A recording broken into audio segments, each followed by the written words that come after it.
This is Jordan Poyer, safety for the Buffalo Bills, and you are now listening to Cover One Buffalo Podcast. Let's go. Good evening and welcome to the Cover One Buffalo Podcast. You are joining your host, Greg Tompsett, and my AFC Championship eligible co-host, Aaron Quinn. How are you doing? If you got them, crack them. Woo! I got a feeling Buffalo's going to the Super Bowl. Oh, Uncle Jumbo's never tastes better. Oh, it was delightful. You want to know about this? You want to know what mug I'm going to put my Uncle Jumbo's in? My AFC Championship mug, because the Bills are going to the AFC Championship game. And this one is the last time they went to an AFC Championship game. And look at that team there that they went up against. Hey, look at that. The Kansas City Chiefs. I'm ready. I'm ready for whoever. I mean, I wish them the best of luck tomorrow because we already qualified. I don't know if I'm just going to sit back and see who we're playing. So welcome everybody tonight. Our show is obviously brought to you by our presenting sponsor, Uncle Jumbo's, as well as the Wester Auto Group. We appreciate them so much. You are joining us because the Buffalo Bills have just defeated the Baltimore Ravens 17-3 in the division round to qualify for the AFC Championship game. We now get to casually watch tomorrow as the Kansas City Chiefs host the Cleveland Browns. And honestly, I live in Cleveland. I know a lot of people. I'm going to be a pretty big Browns fan tomorrow. This could be great. If the Browns win, the Bills get to host the AFC Championship game. I'm with it. There's a small part of me that wants Kansas City. And that might be stupid of me to say. And it might be just this energy of winning. But all year long, all we've heard about is Josh Allen's good. The Bills are good. They can't beat Kansas City. Or can they beat Kansas City? I kind of want to find out. I really there's a part of me that I want the home playoff game. I would rather the Browns matchup before you go run into my mentions, but there's a small part of me that wants a shot at the best because we've been measuring to that standard all year, and every national media guy said, okay, they're good. Can they beat the Chiefs? Can they be that team that does it? I really do kind of want to find out. Well, and honestly, we've talked about it each week. The Bills have played the best team in each round. Like as the higher seeded team, they've played the best up and coming team. Last week with Indianapolis, this week with Baltimore. That would kind of keep up with the theory. Cliff, thank you so much, man. Generosity is awesome. Thank you. Just appreciate it so much. So, as usual, we'll dive into the numbers and everything. But today, I want to take a quick second. It's a celebration. This is awesome. This is now. I talked about lots of people asked me this week about, were you more anxious? Were you less anxious? Were you, is it now going to make it worse? Now there's zero disappointment left. There's none. Everything is fantastic now. The Bills won the division. The Bills hosted a playoff game. The Bills won a playoff game. The Bills now won another playoff game and are going to the AFC Championship here. The only way that this can end is positively. Seth, our man from Reddit over there coming in. It's amazing to be able to be in a spot that now everything can truly be gravy. And I'm super proud to be wearing this shirt. Obviously, we wear a ton of 26 shirt stuff all the time. Today, the shirt that they've had recently here, the future is now, literally passing the torch from Jim Kelly to Josh Allen. This feels special, and it feels like a team of destiny kind of run. It is special. It is a team of destiny. They going into the playoffs, you heard a number of people talking about it, and Colin Cowherd is not a guy that I tend to agree with, but he brought that up a number of times on his show that this is a team of destiny. They just have the right feel. And that sometimes that's all that you need to make a special run. What I do hope a lot, I love the 90s Bills. The room around me is full of 90s Bills memorabilia and fun stuff. I hope that this run puts an end to having to constantly compare players to the 90s Bills players and the constant shadow that hangs over this organization of the 90s Bills. This is its own team. It's a good team. The future is now. And I tweeted it out before the game. There's so many tweets coming out of Buffalo, Allentown, horns honking. Yeah. Dude, city was buzzing today, man. I was out doing errands. everybody looked like they were going to tailgate. Like everybody was buzzing in the city. And we get that for another week. But not only do we get that for another week, I think we're going to have maybe up to 10 years possible. The way this team's built, the way Brandon Beane and Sean McDermott are building things the right way. Josh Allen's only 24 years old, guys. Like there's an opportunity here where we can have a run of just fun nights like this, celebrations deep into the playoffs where we're just celebrating the Bills and enjoy this first crack at it, because you never get your first back. Yeah. And honestly, there's a couple fun pieces of it that, when's the last time the defense carried the day? Yeah. With the defense won Steelers this game. But going back to that kind of setup where, obviously we talked about this, that the Ravens are tough. They're a good team. They're able to win time of possession. At one point they were dominating it. Kyle, thank you so much for the generosity. We really appreciate it, man. They're in that kind of situation where the offense couldn't quite get it going. And I wasn't sure about this. Eric obviously spent a lot of time breaking down how crazy the Ravens blitz numbers were. And they didn't. They dropped into coverage almost this entire game. And obviously the Colts and the Ravens have shown frustrating Josh Allen into those kind of games where he can't hit those big, huge, over-the-top plays. It seems like that's the lesser of evils with Josh Allen, and they have the talent to do that. I don't know if any defense we play the rest of the way has the talent that they do. The shots, but the defense had to do it. The defense had to carry the day. The shots were there. I thought Allen was his own worst enemy with the shot in the wind. Was their own worst enemy when it came to taking the deep shots. I don't know that the Ravens stopped their ability to take them, even though they dropped into coverage. That Diggs was open, man, and that one win took the ball 2 yards in the other way. So Gabe Davis has a touchdown in his hands. Gabe Davis had a touchdown in his hands. So I think it was more, there's probably some inaccurate throws. Some of the wind was definitely an issue with some of the deep ball throws and stuff like that. And Allen definitely didn't have his best game of the year, and they definitely got some frustration going for him. But when it mattered the most, they did move the ball and got things going to the time of possession. A point I want to make, because I think this was massive, and we could talk about it a little bit more when we dive deep into it, but Ravens early on had a 7-minute 40-something second drive. I chalk it up as an 8-minute drive. Yeah. Missed field goal. Yeah. You can't take 8 minutes off the clock and not score. We'll obviously get to it in a moment here, but they did it again with the 9-minute. The biggest drive of the game was a 9-minute drive that we got 7 points on. So we'll hold that. We'll save that for the proper moment to recognize him. But yeah, it's unbelievable. The Bills. I mean, that's essentially handing the Bills almost 20 minutes of possession, and they get 7 points out of it. You can't script that up yourself. Time of possession is cool, but only if you're the team scoring. If you're giving up points after a 9-minute drive, man, that's not a recipe to win football games. So amazing work. And talk about bend but don't break. And you want to know what? We're going to flip around our normal routine. We always start with offense and Josh Allen, but the defense won the game. Let's start with them. That play that we're hinting at, I for anyone who's in the southern tier here, a good friend of mine I grew up with, went to another high school in my area, Tom Langworthy. He's now the head coach at Jamestown High School. On a text group with him, we were going back and forth. If the Bills go on a run here that ends special for the season, that 101-yard interception return by Taron Johnson could be one of the biggest plays in Bills history. Can you say it again? At that point, Lamar Jackson is about to tie the game 10-10, keep it 10-6. Instead, Taron Johnson reads his eyes, takes it back 101 yards. I actually think it's 102 when they go back and redo the stat check, and it's going to be the longest interception return in NFL history for the playoffs. And that could end up being one of the biggest plays in Bills history. And who did it again? Taron Johnson. Taron Johnson did it.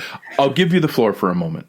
I was my kids are sleeping when it happened. So I'm doing the quiet scream, and all I just kept saying is, that's my guy. That's my guy taking it back. And two of the biggest plays, if this is a team of destiny, Taron Johnson may have made two of the biggest plays in this team's season. that Pittsburgh. I think that turned around a lot of stuff. They turned around that game, and they went on a run after that game, and then it really changed everything about this game. Like you said, Ravens are about to score. I think every Bills fan was feeling sick at that moment. The Bills were just getting pushed around by the Ravens.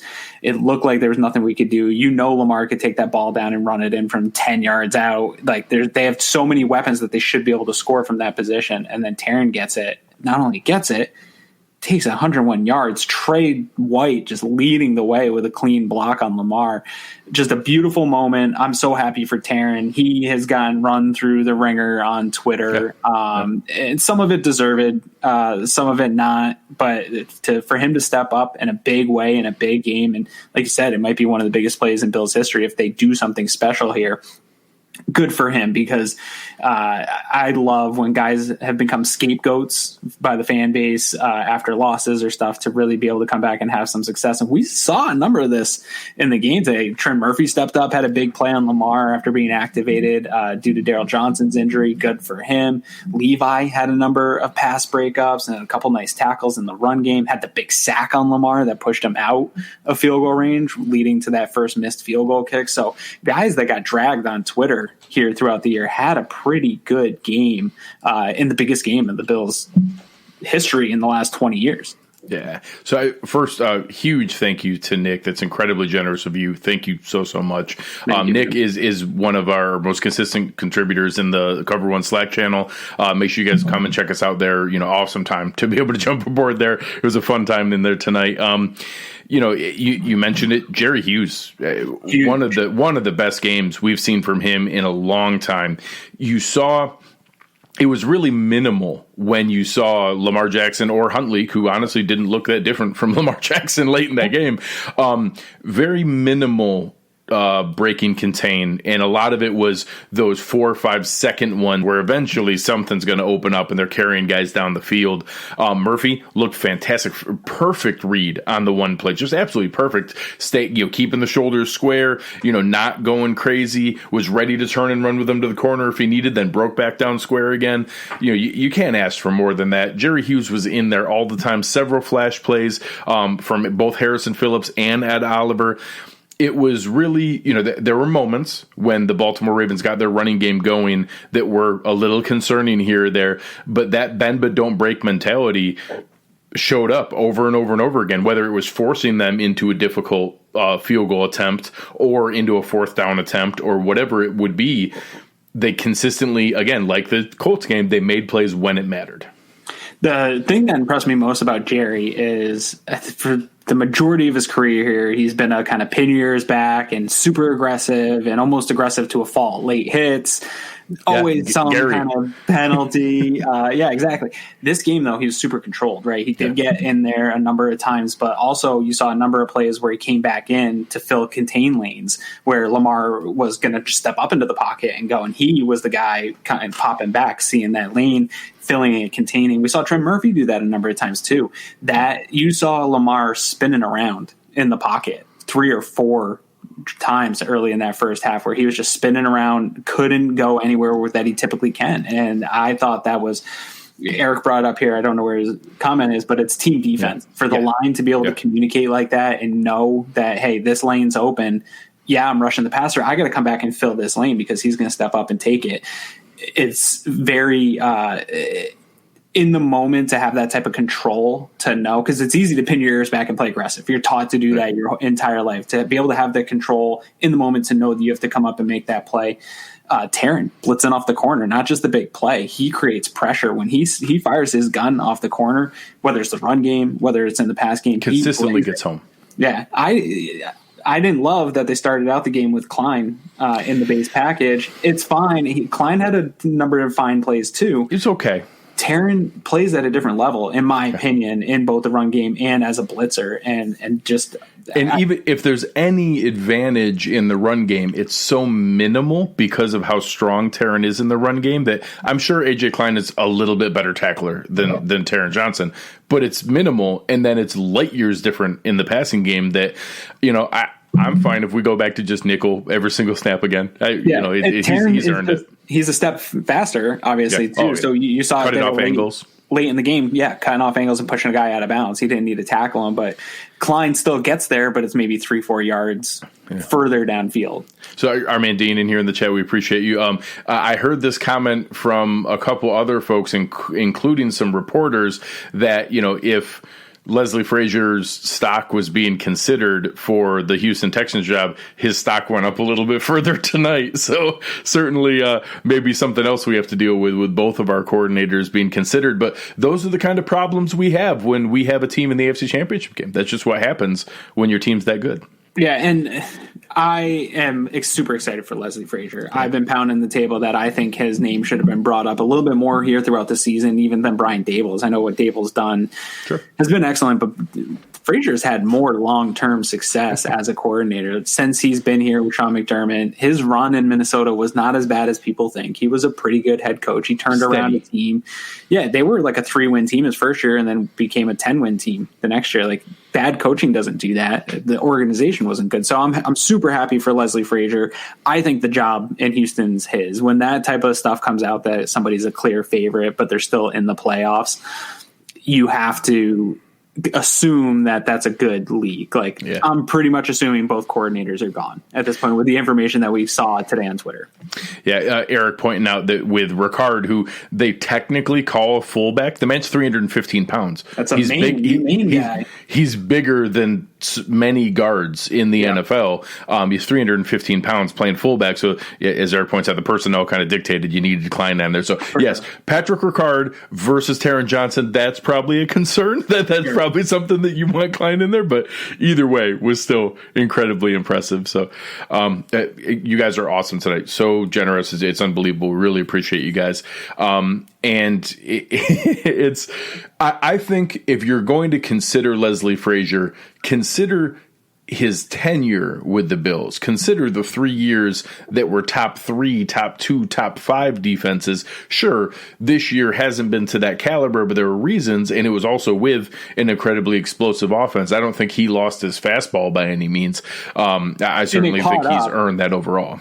They caught up. The defense played very well the last half of the year. Yes, I think they were a top 10 defense by almost every measure in the second half of the year. Yep. When you take the total DVOA stuff, the first part of the year hurts. Weighted DVOA towards the end of the year was very strong. Yes, very strong. Here's one thing that I feel a little bit more confident. I don't know what direction they'll go internally. I think defensively they'll go internally. I have no worries about them. Between Eric Washington and Bob Babbage, I'd be shocked. I think it's going to be Washington. He's got experience doing it. I think Babbage is happy where he is for now, but I think Washington will be the next in command. And I think they brought him in for that reason of, Sean McDermott has talked about prepping guys. They know these, as success comes to the Bills, you're going to lose people in the front office, you're going to lose coaches to other staff. So I feel much more confident on the defensive side. I'm still not sold on the internal candidates on the offensive side yet. I'm sure they'll bring somebody up, but I feel much more confident in allowing Leslie Frazier to go elsewhere and succeed as a head coach,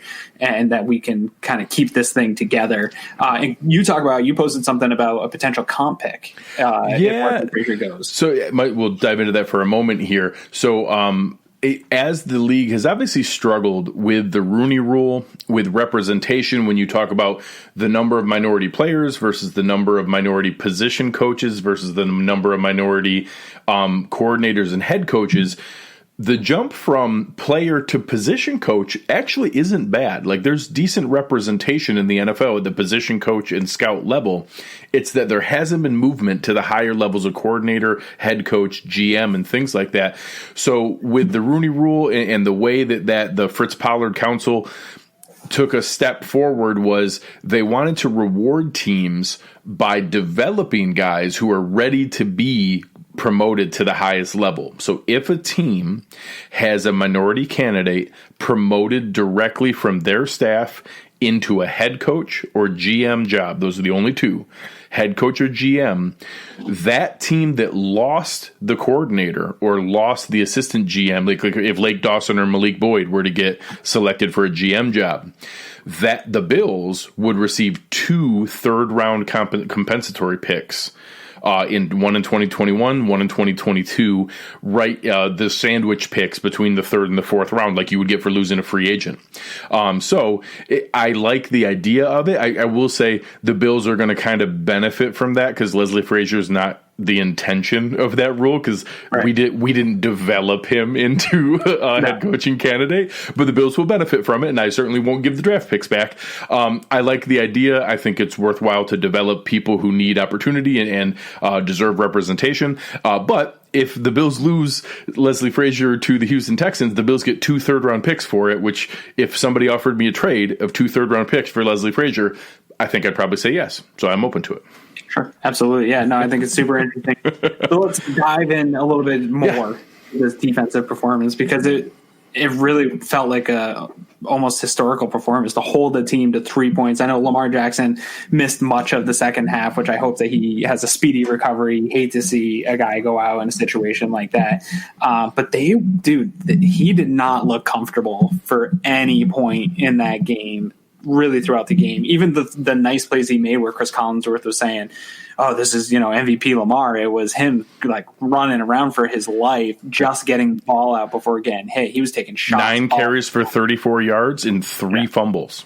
Yeah. Granted, some of those are the bad snaps, so that's not on him. They count those as, yeah, right. Yeah. And so what did you see? We usually jump in, position group by position group, but this I'm having a tough time wrapping my head around this entire performance. So let's talk about it. So I like the way that Aaron phrased it, and he talked about it all week leading up in the breakdowns. This was going to be a team effort, and it was. So on the front, you saw pretty disciplined rushing the whole time. You didn't see the crazy looping and turning the corners. You saw them pushing up field and reading. Push up field and read. I'm confident we're going to see a lot of that as we go. And you're not always able to get off your blocks. There was a couple times he ran up the middle that's going to happen. But for the most part, the reason that when you saw him go around the outside, you saw a lot of 4-yard gains, 7-yard gains, 2-yard gains. You didn't see him break those big ones up the corner because they were able to string it out and then wait for people to rally and go.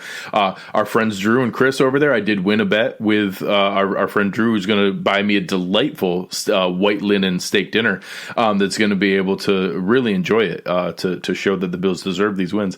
And then you saw the linebacker crew. One of Tremaine Edmonds' best games of the season. He was everywhere, all over the field today. Incredibly fast. Chase, you heard Collinsworth talk about it. Not that many guys beat Lamar Jackson to the spot, and Tremaine Edmonds did multiple times tonight. He was all over the place. I don't know that I recall a ton of flash plays from Milano. I remember a blitz around the outside that he snagged Gus Edwards' ankle for a no gain, and a couple positive plays. What did you see from Milano? I saw Milano getting dirty in the run game, in that power run game early on. I think it was one of the better games we've seen from Milano this season, in my opinion. He was flying around and good in coverage. He had that nice play on Andrews where he had blanketed coverage. I think it was a third down. And that was the thing we were probably the most concerned about in the passing game was Andrews getting loose and doing stuff to our middle linebackers or to our linebackers. And I thought Milano did a nice job both in coverage and stuff in the run. Not the flash plays. We didn't see really a ton out of him, but and there was a number of times where I saw him also get to the spot where Lamar was rushing out of the edge and containing it to a 4-yard carry versus him breaking off some 60-yard run. So I think both of them played in sync, played well, played to the level that we expect them to when fully healthy. And this might be it. We finally might have them both fully healthy, playing in with good communication, which is great because I think Milano had some struggles a week ago. To see them both step up and have a good game, because when whoever they're playing this next round, especially if it's going to be Patrick Mahomes and your Tyreek Hills and some of the stuff that Andy Reid does, he's going to stress those two. So to see them have a good game of communication and playing team defense is big. Yeah, and as you move into the secondary, we've obviously touched on Taron Johnson. He's going to... We can keep talking about it. Yeah, we can talk about it more. the run support from the secondary was going to be critical in this game because it's all, putting defenders in conflict when they do those mesh plays and the read option when they're going back and forth. It's to be able to get guys isolated, and they're trusting that Dobbins, Edwards, Lamar Jackson versus a DB is a win for them. Well, you saw really strong tackling from Trey White. I remember the one that flashes out to me when they finally passed the ball where he shot the ball out to Willie Snead and Trey White comes up and just hammers him, just stops him dead in his tracks, comes up on several other ones. There was a play that I thought Jordan Poyer was trying to knock Gus Edwards' torso off of his body. Like he came up and you saw Josh Norman punch the ball out. When he did that, he ended up recovering, or the lineman recovered. But again, a caused fumble that he was able to bring it up there. And Norman, I thought, established himself and handled himself really well. Levi Wallace, several plays on deep balls that he was able to break up. Micah Hyde the same, able to get in there. Heck, even one of the most impressive plays of the day by the Ravens, that play that Hollywood Brown came down with the ball, where Micah Hyde played it perfectly and was there and right over top of him. I thought the defensive backs played really well in a game where they needed to bring the wood, and they did.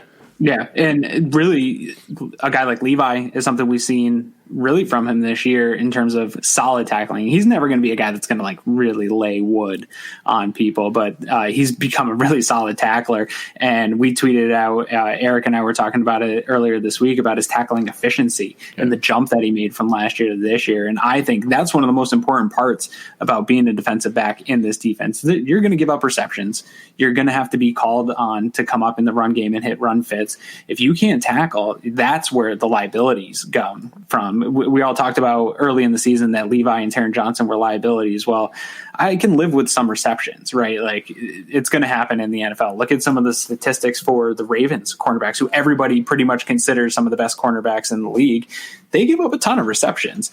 It's, what do you do after the reception? Do you give up a lot of yards after catch? Are you good in the run game? And our defensive backs are. They really just are. Trey's not probably the best tackler in terms of efficiency, but he's done a good job since he got called out early in the year. And he probably needed a little bit of that to call him out on it. Absolutely. But you look at the safeties, Taron Johnson and the nickel. I think Taron Johnson's making a strong case. I know everybody wants to go ahead and replace him, and I'm all for continued competition all it can, but I think a guy like that, the way he's playing and the importance of him in run fits, he's making a pretty strong case to continue to hold down that spot going into next year.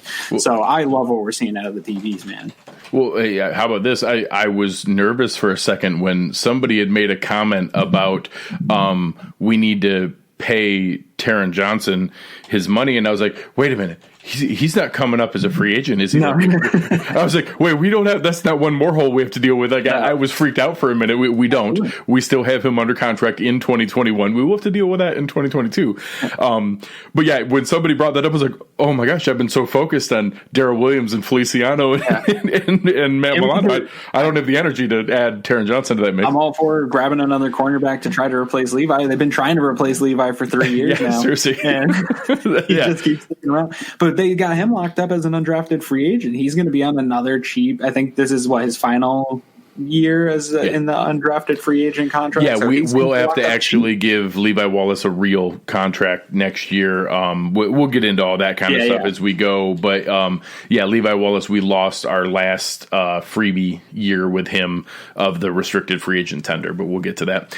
My grandma's in the chat, so hey Grandma. And she brings it up here. If anybody tries to tell you that the Ravens lost this game because Lamar Jackson got hurt, tell them no. It was 17-3. He had just thrown a 100-yard pick six and was about to have a safety when he got hurt, and that happened. Now, maybe he makes a miraculous comeback. Honestly, Tyler Huntley, showed himself about as well as what Lamar Jackson was doing, but that's not the reason that they lost this game. They had handed over the game-deciding play, in my mind, with Lamar Jackson at quarterback prior to that already. Yeah, I agree with that. And maybe it hurt their ability to have a comeback. I guess you could say that there's something. They had a better chance of coming back with him than Tyler Huntley, Lamar for sure. in.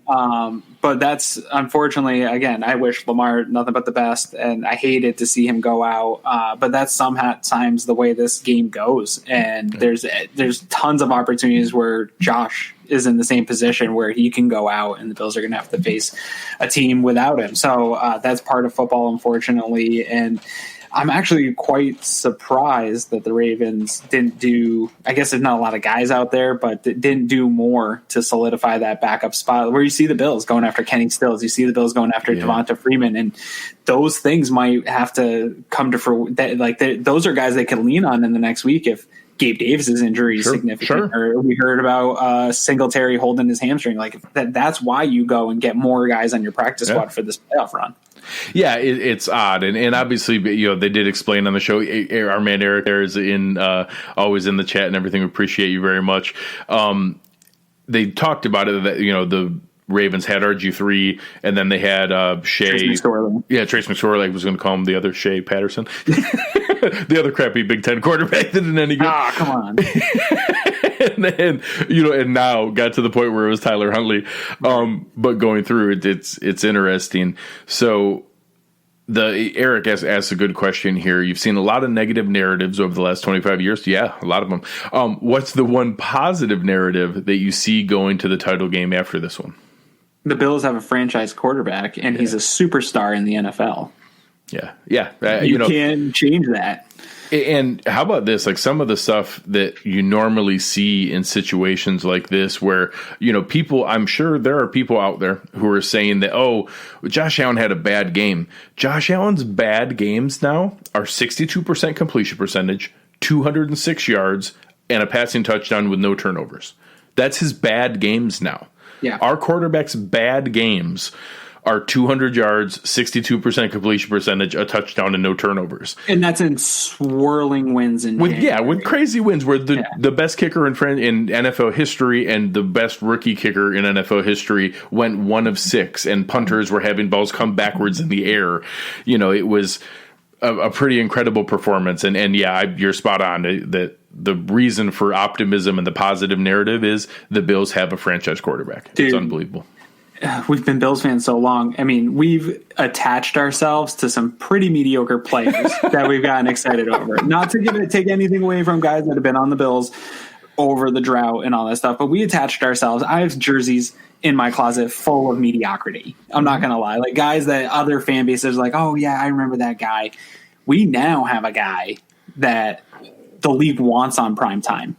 We have a guy that's going to shoot up in jersey sales.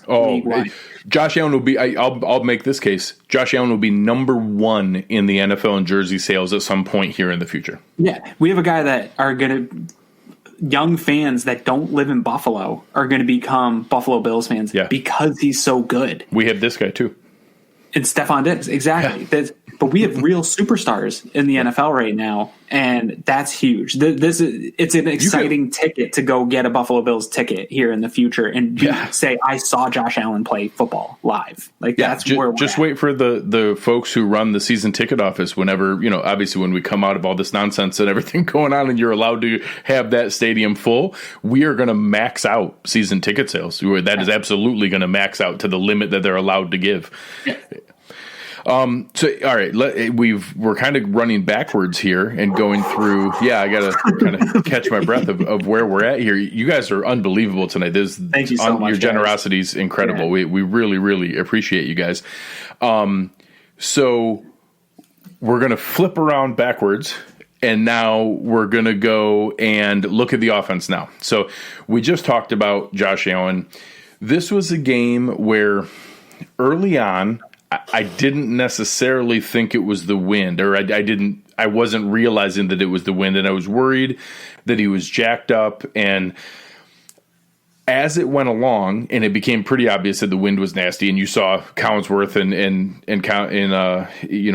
the joking about it, as the game went on, I was a little disappointed that he kept going for those kill shots. That it's cool. It would have been fun if he landed a couple of them. John Brown had a shot at one. Stefon Diggs had a guy roasted on another one. The fact that several of those were on third downs that we probably could have converted rather than going for the kill shot, I wouldn't have minded a little bit more of the death by 1,000 paper cuts tonight and more conversions and more longer drives. I don't know if, I can't tell till we get the film and we can look and see how much were they cutting off with the coverage underneath, and was it just not there and it was either throw it away or take a deep shot. But I was fine with Josh's game. We just talked about he had a bad game in our new spectrum of what good and bad looks like. I was a little disappointed that I think he didn't, take a profit. Just take the profit, move on, and live to fight another down, and went for those kill shots maybe more than I would have preferred. Yeah, I think a couple of them without seeing the all-22, and he talked about it this week with Chris Sims, I think, where with Stefon Diggs, saw him one-on-one, and he's going to take that look most times, and safety would come over and help. Like there was a number of times where I think he thought he had Diggs one-on-one, win for it. Some of it is stretching the defense and keeping them honest. They were giving him opportunities to throw the ball downfield a number of times. From what I saw of the broadcast, like some of those under routes to Cole Beasley were there, but they were still 3-4 yards. There were a ton of like that handoff coverage where it's not true double coverage, but like three guys paying attention to where Beasley especially and Diggs. Anytime Diggs did those crossers underneath, you saw like three guys paying attention to where it was. Yeah, so I think they were trying to limit, especially on third downs, their ability to do what they've done all year, which is make Cole Beasley that extension of the run game where they can get it to him, and then he can get those easy third downs. I think they were trying to take that away, and this is a good defense. Like if they want to take parts of your game away, they definitely have the ability to do it. So again, it will be hard to see until we really get a look at it. Some of it too, I wouldn't be surprised if Dable and even Sean McDermott were telling them to take shots downfield to maybe get a PI call here and there, because we did see them. They're physical. That was a narrative going into this game. They're physical. Josh certainly sold his penalty. He sold his penalty. I mean, the one of the misses to Diggs, Marcus Peters was held on to Stefon Diggs and didn't play, and held it the entire that early one. That first deep shot, he was holding him back. Yeah, and you want to get those penalties, and I think they saw opportunities maybe to get in, so they said, "Hey, man, if you have a shot to take it deep, what's the worst that's going to happen?" It'll end up it was probably, if he got one of those throws picked, it would probably be the best punt of the night with the winds the way they were. Seriously. So you're basically just throwing it up. Josh had as good of a chance of throwing the ball farther than Boho. It's certainly farther than Cook could punt it. Like that, he had a horrible night. So if that's going to be kind of the thing that we're able to nitpick about Josh's performance, I think I can live with that. I think one thing I would have liked to see a little bit more, obviously, I would have liked to see a little more run game in this game, but I would have liked to see it with Josh Allen a little bit. I thought we were going to see a little bit more of using Josh Allen's legs, and maybe they're going to pull some more of that out here next week and didn't want to overdo it. But I think I wanted to see more of his legs used in this game because it's playoffs, baby. It's now or never to get the most out of your young athletic quarterback. Yeah, and so when we pivot into the running game, and obviously let me check the play-by-play real quick to make sure I have the right count. That final drive was 6 runs, so let's not count that where they're literally just kneeling the ball out, no attempt to move the ball whatsoever, plus one more on the previous drive. So up until those last 2 drives, when you're talking 5 minutes left, up 17-3, backup quarterback in the game, up until that point, you're talking about 11 runs to 37 passes. So at halftime, I had made a couple predictions on some like halftime adjustments, and I'd said, find a way to mix in the run while staying pass heavy. That first drive out of the second half was perfect. It was 7 passes to 4 runs. That's the exact kind of split I was looking for. Like, hey, don't literally run the ball 0. Like I joke about how much I like the passing game and joke about never run the ball again. I don't literally want them to never run the ball again. I think at one point it was 18-0. I didn't track it after that when the first run came, but at one point the first 18 passes or plays were passes. They didn't get much going. I think Devin had one decent 12-yard run that was solid. Beyond that, there wasn't a whole lot there. But I do think keeping them honest matters a little bit.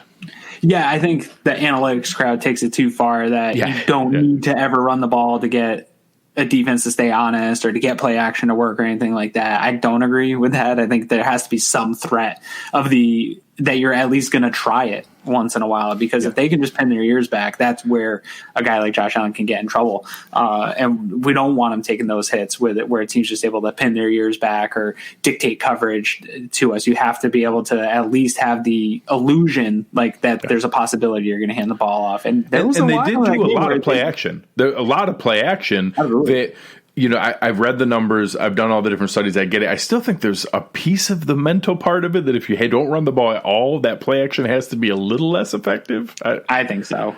It just logically, it seems like it. Yeah, and Diggs was a quiet 108. That's a great point. And not enough people were talking about what I think we're just used to it, right? Like you just see Diggs just accumulating production, and it's just like, there he is. I'm so glad we freaking have him. I say that to my wife every game. This season, I'm just like, I can't believe we got this guy. He's so good. Like, and now we're just spoiled by a receiver that just does what he does. That a 108-yard game goes kind of unnoticed by people out there on Twitter. To bring some reference to it, he now has back-to-back 100-yard games, back-to-back 100-yard games with a touchdown, back-to-back 100-yard games with 6 catches and a touchdown. So he now has 17 games on the season with 6+ passes. That means every single one except for one. He's had 6+ catches, had another 100-yard game. First Bills receiver to have back-to-back 100-yard receiving games since James Lofton. So a fun little nugget there. And Lofton did not have a touchdown in both games. Mm-hmm. So going through to that point, obviously he had an excellent game, several critical conversions, 8 catches on 11 targets. Guess who also had 8 catches on 11 targets? John Brown, with a much-needed bounce-back game after a really weird, rough game from the Colts, had a weird drop, then had a ball he didn't fight back through that almost turned into an interception and got overturned by replay. But much-needed game there, and much-needed because both Gabe Davis and Cole Beasley clearly weren't 100%. Right. Beasley was trying to gut it out, was basically a decoy at some point. I hope that this one more week gets him right here. I'm interested to see the snap count of how much he was actually out there. Then we saw on that early deep play where the play in the end zone that hit Davis in the hands, good coverage. Marlon Humphrey was on him. It would have been an impressive catch, but it hit him in both hands. He rolled up on his ankle. Then you saw him gimpy the rest of that game. So now you're getting into that attrition warfare that, is Kenny Stills going to be needed? Do we need signing now? That's incredible insurance now. That's going to be a huge one to track this season. But the reason John Brown's game was so needed was because those other guys were dinged up. We saw Dawson Knox with 2 catches. We saw Devin Singletary with 3 dump-offs. We saw Isaiah McKenzie with 2 catches. But this game was basically Stefon Diggs and John Brown, and both of them played fantastic. Yeah, absolutely. And if we can get even one of the Beasley or Davis healthy, I'll feel a lot better going into this next game. Real quick, I'll give I think it's kind of a hot take, maybe a lukewarm hot take. Stefon Diggs is the best wide receiver to ever wear a Bills uniform, in my opinion. Not long-term, not career as a Bills wide receiver, but talent-wise, ability on the field, I've never seen a better we didn't get peak T.O. T.O. might have been better earlier. Andre Reed had a better career. Eric Moulds had some incredible performances. I think you can make the case that what Stefon Diggs is doing in a Bills uniform is the most impressive receiver play we've ever seen. I don't think that's far off. I don't think that's that hot of a take. I think that's probably legit. I think it's true. And it's incredible. What a phenomenal trade. And if that trend continues, I know the Bills have had some pretty big trades in their history. The trade to land the Kelly pick, the trade, the Cornelius Bennett trade. Then obviously Jerry Hughes gets brought up a lot for value. Absolutely. Great value trade.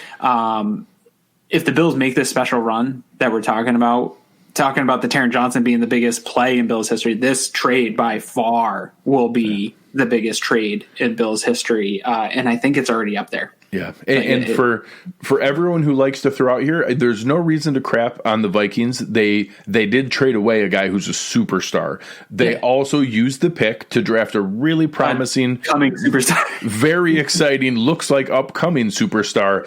I also want to add in, I hope they enjoy watching him play multiple playoff games while they're at home the entire time. The best part is the fans were such jerks all spring and about how he was going to throw a fit and be a diva and wasn't going to be a fit with Josh Allen, and wait till he, if he had a hard time with Kirk Cousins, wait till he sees Josh Allen. Right, he'll be wanting out halfway through the season. Yeah. He goes and has an all-pro, not a career high season by itself, a career high all-pro season, shattering Bills records, and now has back-to-back 100-yard games with a touchdown in the playoffs. Thank you very much, Minnesota Vikings. And can we talk about 1 second too? This was probably the week where we were most worried. Like, we've talked a lot of crap that there isn't anyone that can guard Stefon Diggs, right? We've talked that week in and week out. And then this week, I think we pulled back a little bit. This was the week to test it. Maybe there's an opportunity for him to get shut down. I think it's unequivocally accurate that I don't think anybody's going to shut him down. If the combination of Marlon Humphreys, Marcus Peters, and Jimmy Smith can hold Stefon Diggs to 8 catches for 106 yards and a touchdown, best of luck to everybody else. Yeah. I don't think there's any. It's like any other superstar player. We just hope to contain them and hope to limit them to under that 5 catches for 60 yards or something like that. Yeah. So anybody who didn't see the Ray Liotta preview that NBC did, he did a really fun intro, kind of like the monologue overplay from Goodfellas, talking about, like, as long as I can remember, I always wanted to be a gangster, and does and he's talking about Bill's Mafia as the Mafia. Like, right. he everything he says sounds like he's talking about the Mafia. And he talks about that they brought in a guy that, doesn't drop anything, nothing sticks, nobody can cover him, and calls him Stefon Diggs, like Teflon. It was pretty funny. It was pretty funny in the moment. So, anybody who didn't see that, go out and find that clip. It was really funny for the way Ray Liotta did the read for it. Last offensive piece here. The offensive line, I thought, had a nice game. Obviously the one scary sack that Josh had where he got rolled up a little bit and had another fumble. Those are going to happen when you have multiple defenders coming at you. He did not try to fight longer than he should. There was just a good play by the defenders. And that fumble happened trying to get the ball going forward. Correct. He was trying to pass the ball out. Yeah, he was trying to get the ball out to not take the yard loss. Right. Overall, they showed an ugly highlight on that play for Deion Dawkins that Matt Judon just beat him around the corner. I'd like better than that from my franchise tackle, but it's like you said, he's not Joe Thomas. Like, he's not going to go entire seasons without giving up a pressure. I thought that it was a good game. I was worried they were going to be really tested, especially Butker and Feliciano at the guard position, when I was worried about them bringing crazy amounts of pressure. So the fact that they didn't and decided to go coverage instead of pressure, I think probably favored our line, was probably a benefit for them. But overall, I thought they acquitted themselves pretty well. Yeah, I'm going to have to take a look too. One thing I'm interested to see is the type of games they were playing up front, because that was my worry. Even if they weren't bringing the blitz, I wasn't even as concerned with the blitz, because we know Josh Allen, what he can do against pressure and things like that. So I kind of like that matchup. My concern was going to be is if they say, hey, we're only going to rush 4, but we're going to play all these stunts and stuff and make Butker and Feliciano chase guys and be out of position and be out of leverage. So I want to see what they did. I didn't get a good look live to see what type of games and stunts they were playing along the interior line. But it seems, at least from the first view of the game, that it held up pretty well. We did not see Josh panicking really at any point in the pocket. He seemed pretty calm, cool, collect back there. Also, hard to really know what they would have done in the run game with the lack of run game that we saw. I blame Eric because he scared me into all the games that we were going to see. Yeah. So the fact that they didn't, I blame Eric for scaring me into being so nervous about that. Yeah. It was, but honestly, it was, I talked about it in the halftime adjustments, whether they were going to continue down that path or go back to more blitzing. The sack that we talked about was a well-timed blitz by them, so it was working when they brought those different pieces. But I was surprised. I just did not think they were going to completely change up their game plan. And they still had the simulated pressures where you didn't know which 4 guys were coming and they'd mug guys up all across the line. But I was shocked that they went as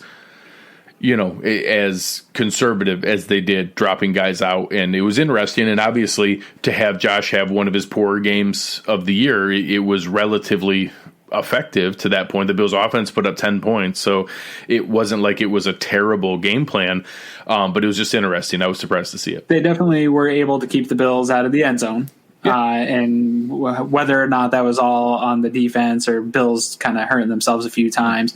Obviously, we saw the 2 drives stall. Those misses, Gabe Davis dropped 2 hands on the ball in the end zone. That exactly. The defense didn't do anything about that. Lots of context in there of why the score was so low from the offensive output. But I think it's really important to mention that this is the kind of stress that Josh Allen causes on defensive coordinators, that he can take you out of who you are and what you are as a defense. When you're scouting him and taking a look at what are we going to do to stop this guy, you do, Eric brought it up about taking away those contain lanes. You do have to account for his legs. You do have to account for the deep ball. You've got to account for every inch of the football field when you have Josh Allen back there now, because he can do it all. Where his rookie year, you just kind of had to account for the legs and keep a guy deep, but he was probably not going to hit deep guys anyway. You could take away a lot of his game.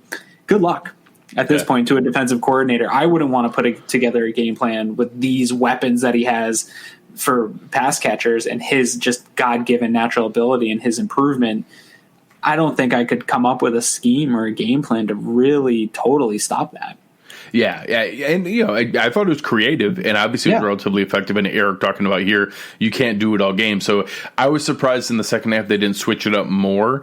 And we'll probably get to it in a minute here when we talk about the drive of the game. But it was still interesting the way that they went through it and how they were able to do it. So being able to look at the special teams, obviously a weird night for special teams.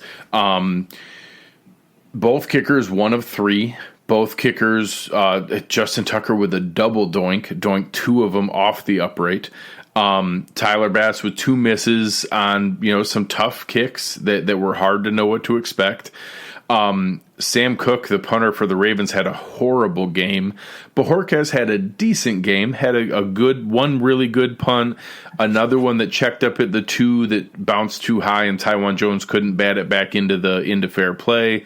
Had one that was a nasty one that probably should have checked up somewhere, and he had a touchback where it didn't really help us in that situation. But I thought special teams, they had no returns on theirs. Andre Roberts had the one pretty decent return on the kick return and then got a couple extra yards on the punt return.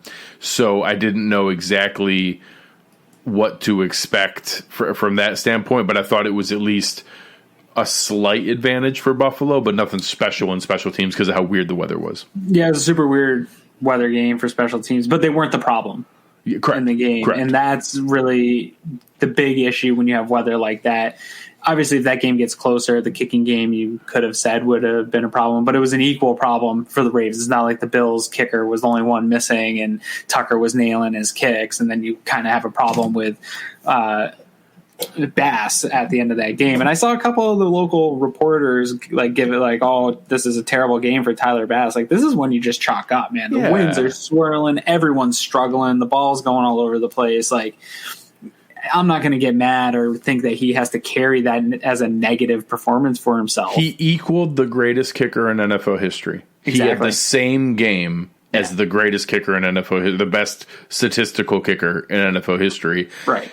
I guess it wasn't that bad.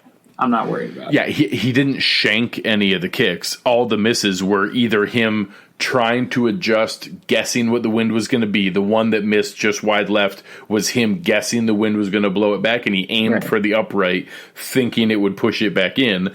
And the other one, he had it down the center, and it pushed it off to the right. He didn't – it's not like he had a bad kick on any of them. Right. So as we kind of pivot into some of our pieces here, I think one of them's a fairly easy one, but we'll start with the drive of the game. Our friends over at West Her, 23 dealerships in the New York State area, all throughout Western New York, actually the biggest auto group in the state. If you're looking for a vehicle, find our friends over at West Her.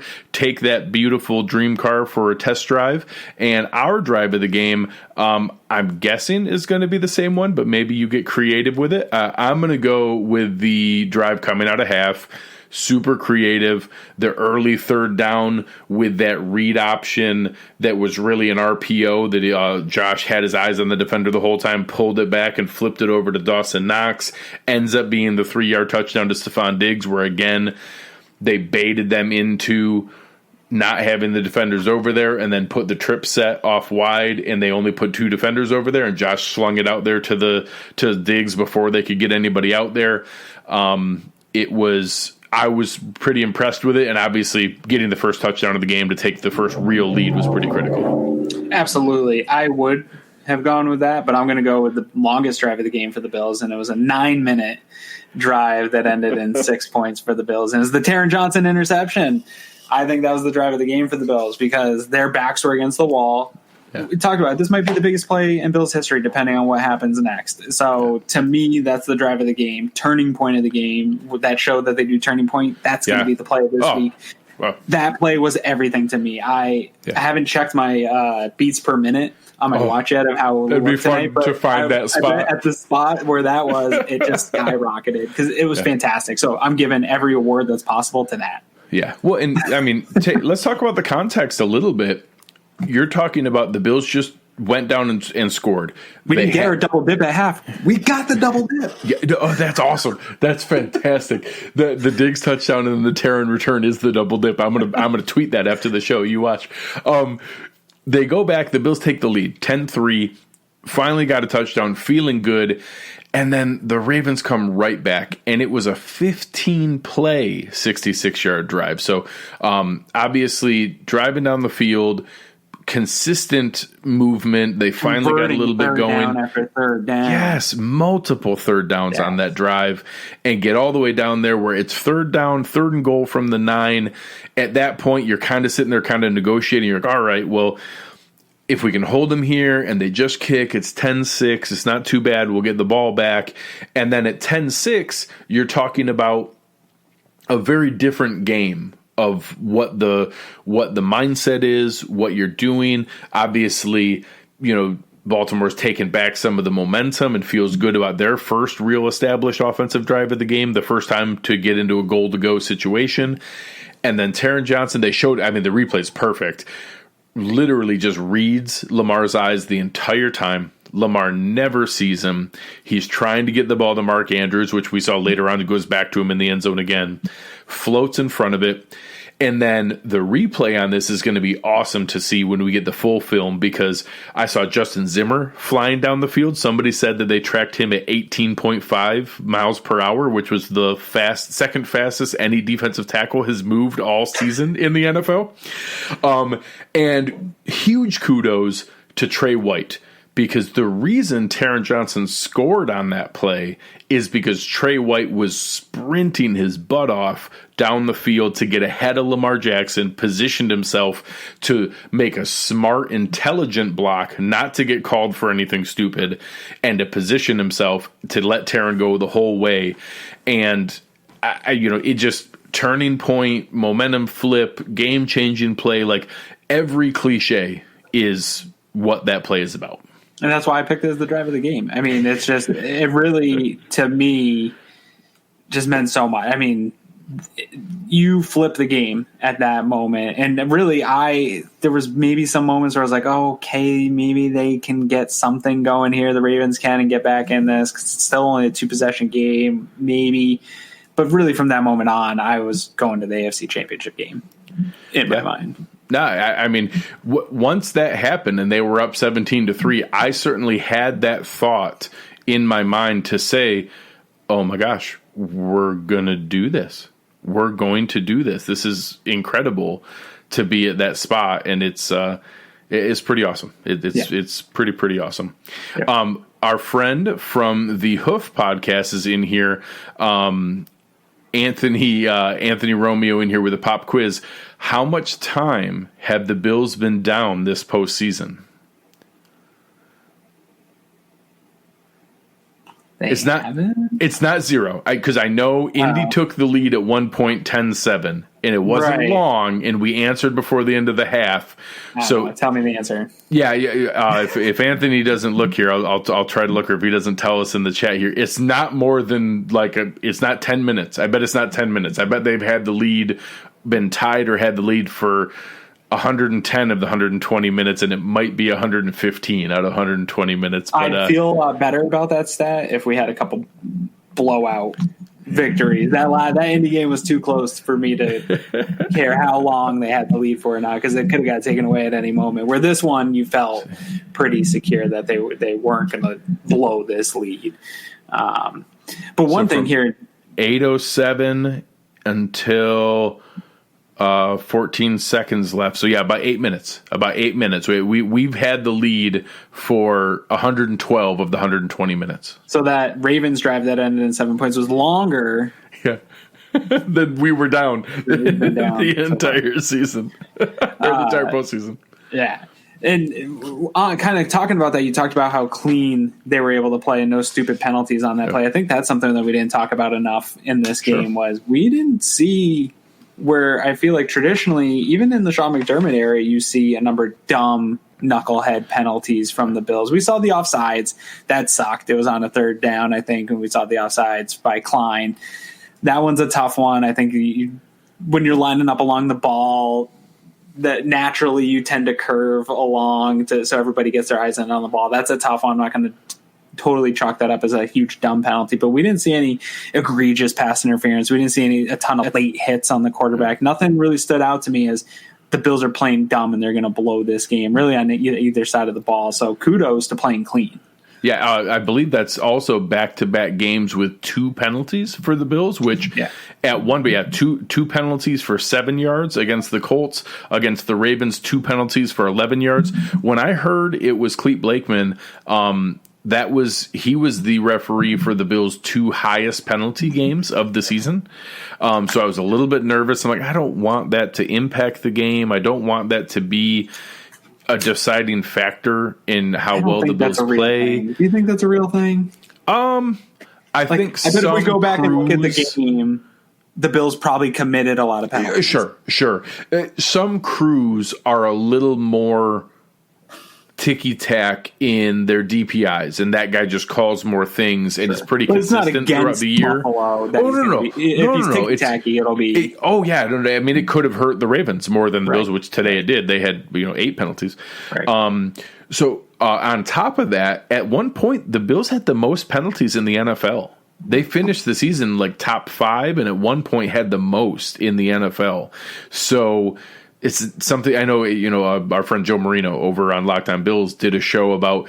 It's so weird that I don't think anyone would make the case that Sean McDermott is not an incredibly disciplined, intelligent coach who coaches good, sound, disciplined football.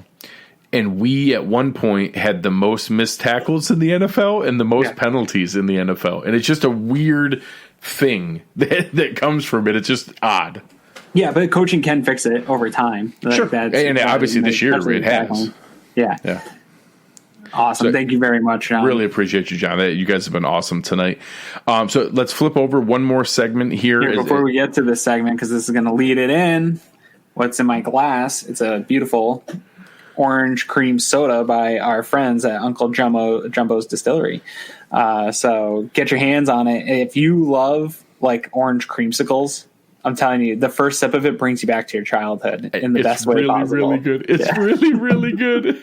It's for sure my favorite. I really liked the blueberry lemonade and some of those things earlier. That orange creamsicle is really, really good. And they just announced they're coming out with a bombsicle that's going to be like lemon, lime, and blue raspberry. Like literally, just like the bombsicle. Yeah, the bombsicle popsicles that you had when you were a kid. Yeah. I'm probably going to try those too. Yeah, I'm down. Yeah, I probably will make a nice little like slushy drink out of that. I like it. So speaking of which, and I've now switched over to water because I'm being responsible. So the responsible play of the game brought to you by Uncle Jumbo's. I think there's a couple different ones, and throughout the year we've done a little bit of work on these with decision making, and there were some today that I thought fans were playing the results in a few of them that. Because of the wind, because of the situation, it was really, really tough. I thought that they made some responsible choices in the kicking game of when to kick and when to punt, even though I don't think that the results played out in their favor, but I understood the decisions they made in the spots that they did to do it. Did you have anything that stood out? No, I totally agree with you. There was, I think one of them would have been 4th and 4 yards, and they ended up going for the field goal. I'm trying for the field goal in that situation. It wasn't the longest field goal of the day. The misses were 44 and 38, I think. Yeah, the two. I'm not mad at that. The Bills at points, even though, again, we're talking about a bad day for Josh Allen, isn't a super bad day. The offense was laboring at points to move the ball down the field, and I don't know that I feel 44 and 43 were the two misses. Yeah, I think for me, it's a coin toss as to whether you, at points in that game, trusted them to pick up a 4th and 4 versus Bass being able to kick it in the wind. I think is a coin toss at some of those points. And the punting kind of in their own territory, I think that was a longer 4th down on that one. I don't know that I care that much. I think if the analytics crowd wants to make an argument, I don't think it's a significant advantage in either way. You're talking probably about a couple points either way in win percentage. So in a wacky game where your defense is playing lights out, and still at the end of the day, old school football philosophy ends up winning over some of these analytic ideas where, hey, you got to still have a feel for the game regardless of the analytics at times. And if your defense, if you can trust your defense that, hey, I'm going to try to pin this team deep because they are not scoring against us today, and I don't think they're going to. If you're able to do that, I think you do. I think you take those chances and have a feel for the game. So I think it's fully responsible the way they managed it. Yeah. And you look at a couple, and I think those were some of the ones when I opened up some of my, maybe it was frustration, whatever you want to see it as, with some of the shots that Josh took. That one punt late in the game where, we probably could have put the game away. You're talking about a pretty decent drive. We went on a 9-play drive, get into the Baltimore territory at the 39. It's 3rd and 11. Josh ends up taking a deep shot to John Brown that, it was between two defenders. He probably had a shot that if he maybe sprints it out a little bit more, he could have made a play at the ball. But that was one where he went for the kill shot that, if we just get a 5 or 6 yard gain, maybe it's worth taking a shot at a field goal or going for it. But then they put him in a spot where it's 4th and 11. You can't go for it on 4th and 11. They're at the 39. You can't kick a 56-yard field goal. Right. So you had to punt. So some of those plays, I think that even when they looked at it, a lot of the different ones, you have some of those different machines and bots out there that show you the win percentage impact, whether you go for it or whether you kick or whether you 2%. Try. Most of them, McDermott was right. Like, it was in their favor. Like, hey, we're so used to him going for it that we assume going for it is always the right play. Several of them, it was the right play to go for the field goal or to go for the punt, or not the punt, but at least the field goal. We just didn't make it. So people always had that hindsight 2020 that, we missed the field goal. We should have gone for it. Well, nobody was saying that before they kicked it. Yeah, I think to add to sort of the strategy of a game, I think Sean McDermott's timeout usage was good in this game, especially when you look at it compared to the Ravens, blowing 2 early timeouts right in the first half. They didn't do a great job managing time in this game, and this could have been a game that comes down to stuff like that, where in this case it wasn't. But I thought Sean McDermott did a pretty fine job managing his timeouts. And coming from that Andy Reid coaching tree, you kind of always worry about guys and their timeouts. He somehow, got the benefit of that, and that's always been a bugaboo for Reid. Yeah. All right, guys. As we kind of wrap up here, let us know if you have any questions. We'll do a couple more questions before we wrap up the show. What are your thoughts going into the game tomorrow as we watch the Kansas City Chiefs host the Cleveland Browns? My thoughts are that the Buffalo Bills are going to the Super Bowl. And that's all I'm thinking about, man. That really is. I like both these teams.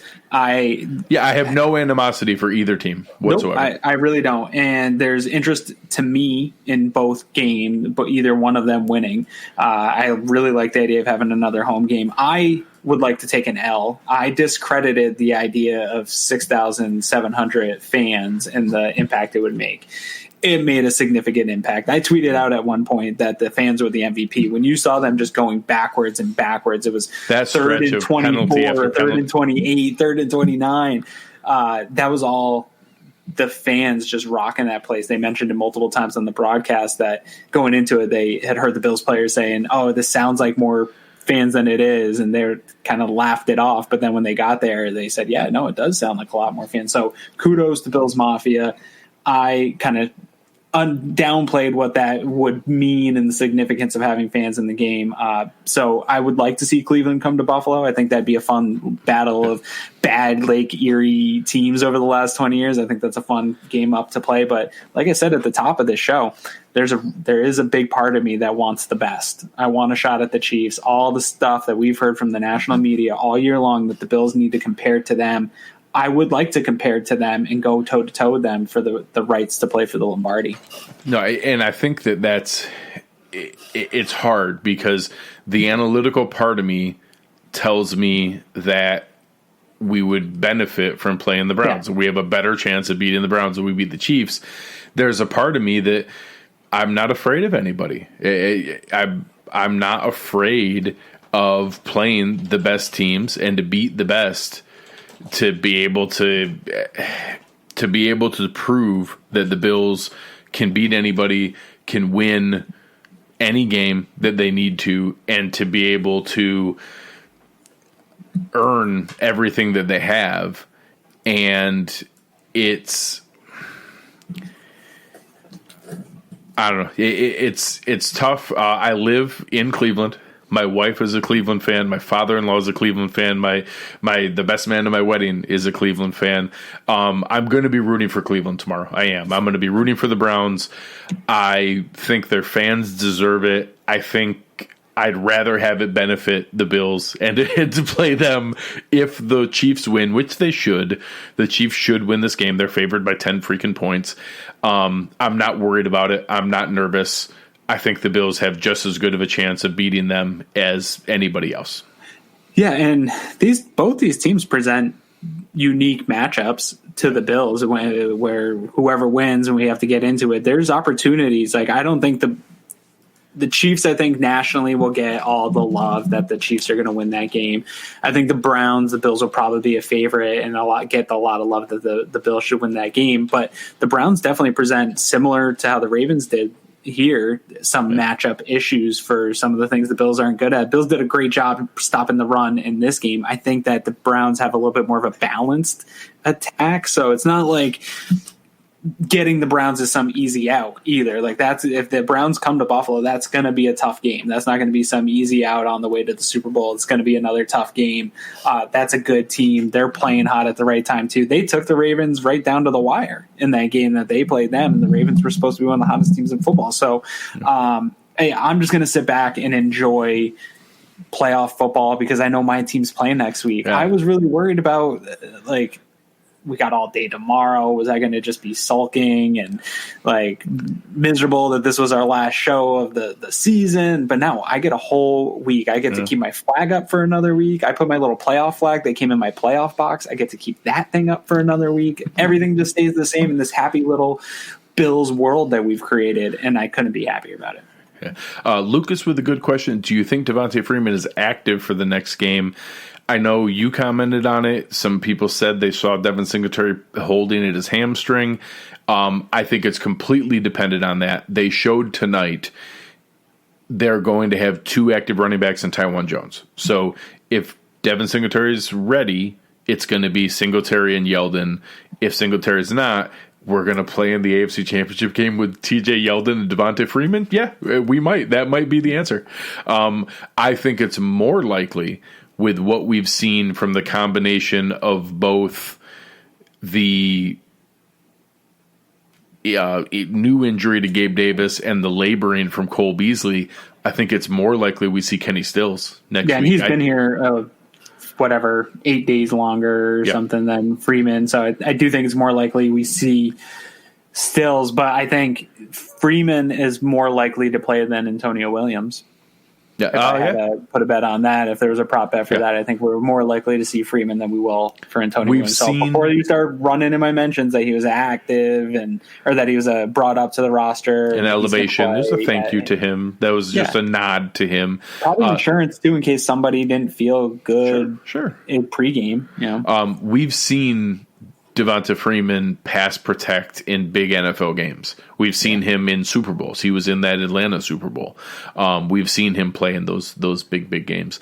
Scrolling through, looking some of the different ones. Do you think the weather in Buffalo and how can it improve the passing game means anything? That we're better off heading to KC than hosting Cleveland? I don't know what the weather's going to be like next week. I don't. It snows in Kansas City too. Yeah, it gets cold and snowy in Kansas City too. So I don't anticipate that being a huge difference maker between the two. So we'll see where that goes. Several folks asking, do you think the Browns have a legitimate chance here?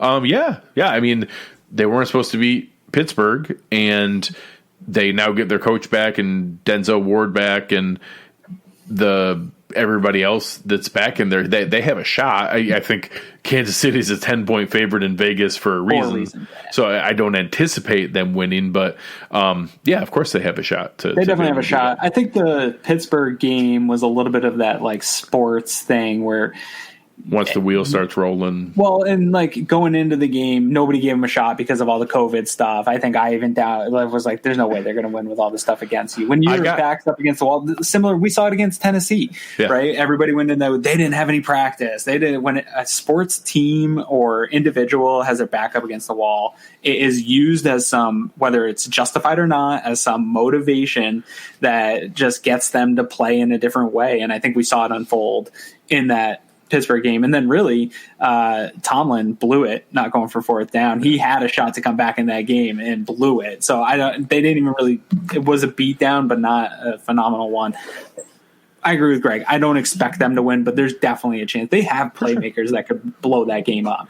Yeah, and you talk about the recipe to beat them. Those two running backs against that run defense, keeping Patrick Mahomes on the side of the field in 15-play drives. That's how you do it. So happy birthday, Kathy. Happy birthday, Kathy. Jason, wishing you a happy birthday. All right, our final question. We'll get out of here on, because I know it's something that you've thought about and had some strong feelings about in the past. Building a Levi Wallace memorial. And building a Taron Johnson statue out in front of the retractable roof or domed stadium. Are we going to talk about domes and stuff? Is that the question? Does a game like tonight give you any reason to sway that decision? Do you think a game like tonight is a factor? It worked against both teams. Weather works against both teams. The Bills found a way. That's kind of their motto. I don't care if Terry Bagula decides we want a dome. I'm all for it. I don't care either way. I have no strong feelings about this. The New England Patriots they were the greatest dynasty in the history of the NFL outdoors in New England all through January for 20 years. Yeah. Green Bay does it. Green Bay has the same type of weather we have.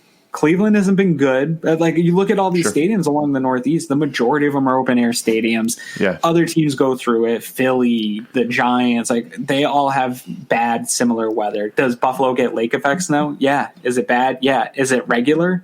No. I've seen lake effect snow 3 times in 10 years since I lived here. It's very random. It doesn't happen all that much. There was a big to-do about it being like crazy snow and stuff. We didn't see any snow. We saw a couple of highlights of it up in the air, and you saw the wind. And the wind is there. Chicago gets windy. They have an outdoor stadium. They're right off of a lake. Like, I don't know, man. Like, sure, a dome would be cool if that's what they want to do. I'm all for it, but I don't love it being an excuse. I hate the constant complaining about it. Both teams got to play in the weather. They really do. Yeah. And honestly, tonight, if we're going to say anything here of the, hey, it probably benefited the Ravens a little more because the run game, I saw someone make that comment in the comments here. I think it didn't help their center. Their center had a rough time with it all game. That they had 3 snaps go over the quarterback's head that were impactful in this game. That was another piece of this that they weren't able to handle the cold and the wind. And it didn't help their run game because the Bills' defense played better than their run game was able to play. So ultimately, you can offset those perceived benefits. But ultimately, you drafted Josh Allen to have the arm to put it through. And I think at times, especially in that kind of like mid-range passing game, he showed that the arm is a little windproof in there. It's when he put the ball up high, deep for Diggs, that the wind would – if you're in that stadium, you're down – low, the wind isn't too bad. It comes in there and swirls, but it isn't too bad. It's when you get the ball up high that it's a problem. But I don't know. It seemed pretty even on the day for both teams, that they both had the same type of struggles, punting, kicking, and Buffalo didn't have any problem snapping the ball. But deep balls were a problem for both teams. And I'll take Josh Allen's arm in the wind against any quarterback not named Aaron Rodgers or Patrick Mahomes. Like that's it. I trust to throw through wind like that. So any final thoughts for the people as we wrap up here and the mentality that you're going to have over this next week? I am just elated, dude. I don't even know what to do with myself. We talked about it when the team was good and we had clinched playoffs early, that act like you've been here before. No, we haven't been here before. And it's just growing. That feeling is just growing. I haven't been here before. I don't know how to act. I'm going to enjoy every single minute of this. I am so excited that I get to watch a football team in the AFC Championship game. My son's got a little book that somebody bought him about like your first Bills book, and explains like things about football. And he was looking today at it. He was checking out and he showed the trophy. And I was like, oh, that's the Lamar Hunt trophy. And I think we're going to win it this year. I was just messing around, but there's an opportunity. It's any given Sunday, even if they play the Chiefs. They just have to put together one good game here, folks, and we're going to the Super Bowl. It's unbelievable. We could say it out loud, and it's not freaking crazy. We could talk about the Buffalo Bills having an opportunity to play in the Super Bowl. That is nuts, dude. Yeah, it's incredible. And for everybody listening to this, thank you guys. This is going to be one of the most memorable seasons that we ever have. I think you're spot on. That's not over. This team's going to be good for a while. Sustainability in the NFL has to do with having leadership that's consistent. Head coach, GM, quarterback. We're about to hand Josh Allen a record-setting, very rich quarterback extension. He's going to get like Patrick Mahomes money, and I don't care. And he's going to get all it ain't my money.